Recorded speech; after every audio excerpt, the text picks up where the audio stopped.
Son las 7 de la mañana con 20 minutos, de regreso a la rotativa del aire. Momento de conversar con el doctor Elmer Huerta, asesor médico de RPP, Día Mundial del SIDA, pero también justamente, ya que es esta fecha importante, cómo se ha recuperado o cómo se han fortalecido, si es que ha sido de esa manera, además, doctor, los servicios contra el VIH, que se han visto afectados en algún momento por crisis sanitarias, en otras ocasiones por presupuestos económicos, etcétera. Buenos días, bienvenido.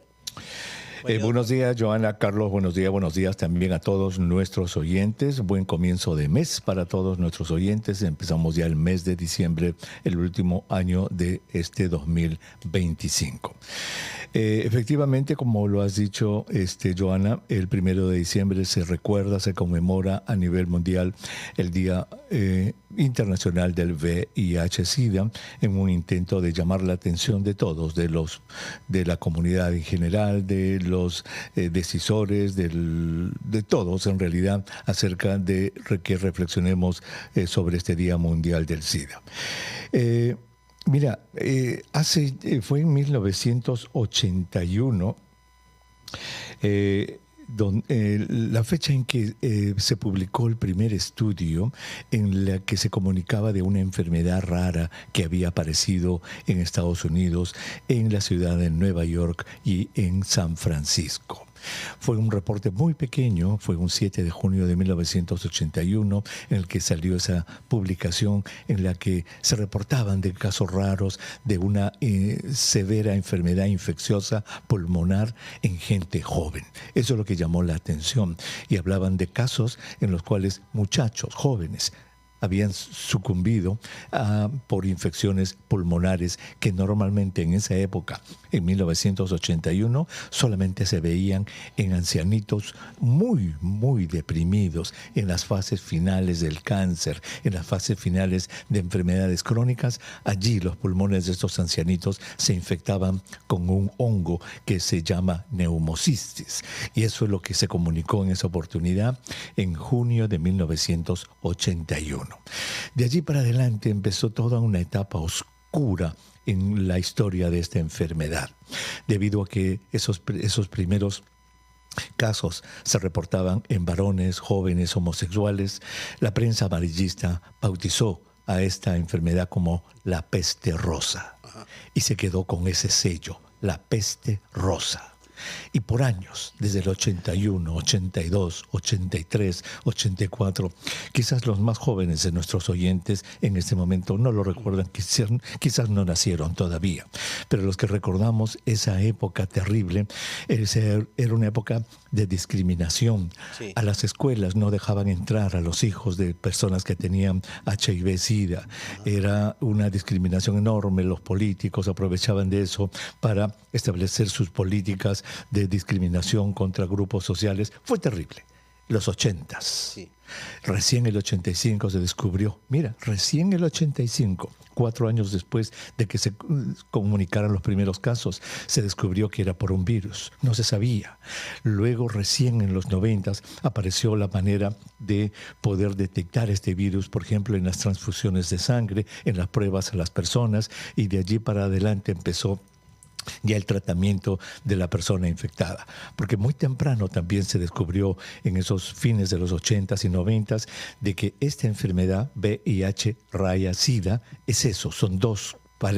Es una sola condición, pero que tiene dos fases completamente diferentes. Y conviene recordarla para nuestros oyentes. Uno, la infección. La infección que se puede tener a través de la vía sexual o a través de la transfusión de sangre contaminada o el uso de instrumentos contaminados. Uno se infecta con el virus del VIH. Una vez infectado con el virus, este virus lentamente, poco a poco, va minando tu sistema de defensa y va destruyendo células del sistema de defensa, los linfocitos T los va destruyendo poco a poco.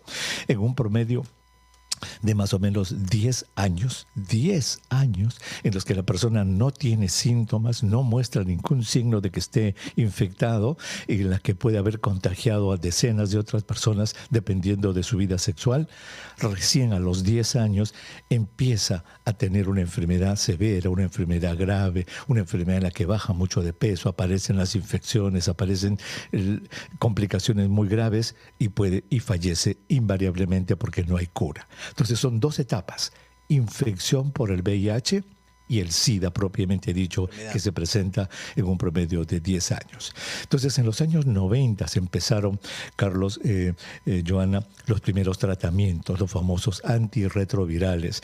Las personas infectadas tomaban 20, 30, 40 pastillas por día y de acuerdo a los estudios tenían que tomarlas en ciertos horarios, tenían que tomar sus pastillas cada 4 horas, noche y día, se despertaban en las madrugadas. Fue realmente un avance muy lento el que se tuvo en los 90, pero ya a fines de los 90, comienzos de los 2000 en este siglo, empezó a tenerse mejores tratamientos y en la actualidad, las personas toman sus retrovirales, que son 1 o 2 pastillas al día, y las personas que están infectadas con el virus VIH tienen una expectativa de vida similar a la de una persona no infectada.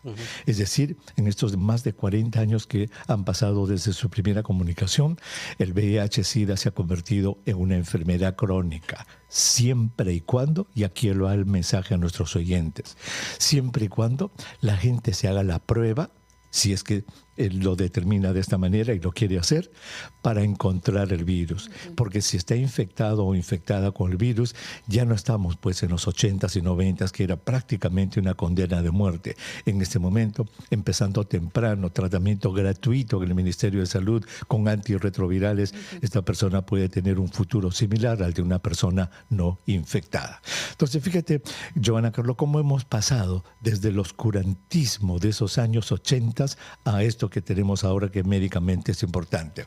Pero la prevención sigue siendo el arma, ¿verdad? Debería serlo. La prevención, porque esta enfermedad se contagia a través de la vía sexual preferentemente, lo cual nos lleva a analizar algunos datos de nuestro país. En nuestro país, cada año, en promedio, estamos hablando, se presentan alrededor de 10.000 casos de infección al año.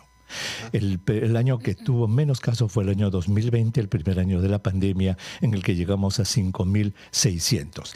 Y los casos de SIDA, ya he hablado de VIH, y los casos de SIDA son más o menos de 1.200 a 1.400. Fíjate, todavía tenemos un número importante cada año. Por cada hombre, por cada mujer que se infecta, hay 3 hombres y medio que se infectan. O sea, la infección es 3.5 veces más frecuente en los hombres que en las mujeres en el Perú. Y la mayor tasa de edad va de los 20 hasta los 34 años. Gente joven son los que más casos tienen. Y el 95% de la transmisión en el Perú es por la vía sexual. ¿En dónde están los casos preferentemente? Cuando hablamos de número de casos, obviamente Lima es el que tiene muchos más casos, pero cuando hablamos de lo que se llama incidencia, ¿en qué región? O sea, por cada 100.000 habitantes, el número de casos, nos damos cuenta que Amazonas es la región con muchos más casos por cada 100.000 habitantes. Luego, seguida de Ucayali, Loreto, Madre de Dios y Lima.